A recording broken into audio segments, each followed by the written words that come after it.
erinnya lyange yenze Ssekitoleko Yasin azino unazi Machete. Ndi musanyufu nnyo okuba nga tuli wano ate ekinsinze okunsanyula kanso obadde tokyajjukira maze kulaba omusajja munnamawulire nga ayambadde kanzu lero matikira ga Ssaabasajja Kabaka tufulumye okumatikira ga Ssaabasajja Kabaka kinangenda kulito naye ngera kanso babagambe sirina bingi byakwogera kuba nange kennyini mundaba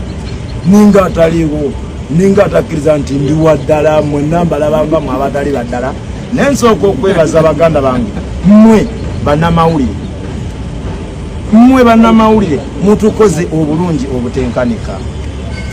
Nzirako okwebaza baganda bange benkoze nabo obusibe naddala abo omwenda bannange mbabulire okusalawo n'ogamba nti tukuwa mwezi gumu naye sigala nagamba abasajja bano bannange nga bazira. So baganda bange mbebaza okubanga mwadisaidinga bwe mutyo era mbebaza okubanga Katonda atuwadde omukisa gw'okuyitudde mu nsi eno. Nzidako okwebaza bannayuganda mwenna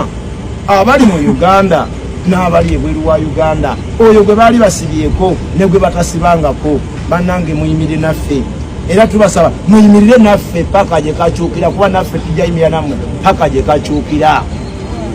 Ekirala nsembayo okwebaza bakadde baffe mama wa Machete aliwa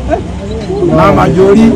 bannaye nebaza maama oyo waliwo abantu waliwo ab'ekitongole ky'amakomera lwe batuuka ne bagamba ne banne maama woyo yasoma kyenkana kino embagamba teyatuuka yadde mu pittu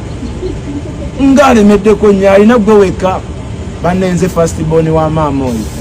maama weebale kutuzaala ffenna abasibe